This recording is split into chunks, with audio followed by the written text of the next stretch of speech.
মনে আছে বরিশালের হয়ে পুরো 20টা ওভার উইকেটের পেছনে দাঁড়িয়েছিলেন শান্ত। মাঠে থাকলেও ইনজুরির কারণে কিপিং করেননি মুশফিকুর রহিম। কিন্তু শান্তই কি প্রথম বাংলাদেশের খণ্ডকালীন কিপার ছিলেন? না, আন্তর্জাতিক ক্রিকেটে বাংলাদেশ এমন অনেকবার খণ্ডকালীন কিপার দেখেছে। এর মধ্যে টেস্টে অন্তত 3বার খণ্ডকালীন কিপারের আশ্রয় নিতে হয়েছিল বাংলাদেশকে।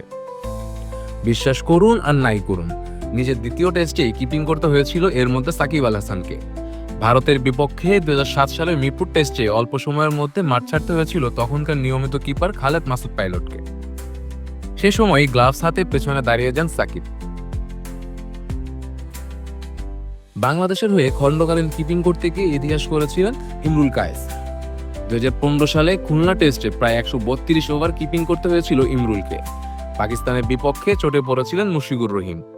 কখনো কিপিং না করা ইমরুল এক পর্যায়ে দাঁড়াতেই পারছিলেন না। তবে ইমরুল কিপিং এর পর সে টেস্টে যা করেছিলেন তাতে তার মহত্ব বেড়ে যায় আরও কয়েক গুণ। তামিম ইকবালের সঙ্গে গড়েছিলেন টেস্টে বাংলাদেশের সর্বোচ্চ রানের জুটি। ব্যাটিং করেছিলেন 351 মিনিট। 2017 সালে আবার নিউজিল্যান্ডে টেস্ট খেলতে গিয়ে শতাধিক ওভার কিপিং করতে হয়েছিল ইমরুলকে, কারণ আবারও মুশফিকের ইনজুরি। এবার কিপিং করতে গিয়ে বিশ্ব রেকর্ড করেছিলেন তিনি। খণ্ডকালীন কিপার হিসেবে সবচেয়ে বেশি 5টি ক্যাচ ধরেছিলেন তিনি।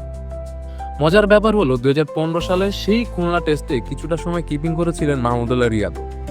ইমরুল 132 ওভার কিপিং করে ক্লান্ত হয়ে মাঠ ছাড়তে বাধ্য হয়েছিলেন। তারপর পাকিস্তানের ইনিংসে শেষ কয়েকটি ওভার কিপিং করেন রিয়াদ। শেখ মেহেদী হাসান, ডি স্পোর্টস।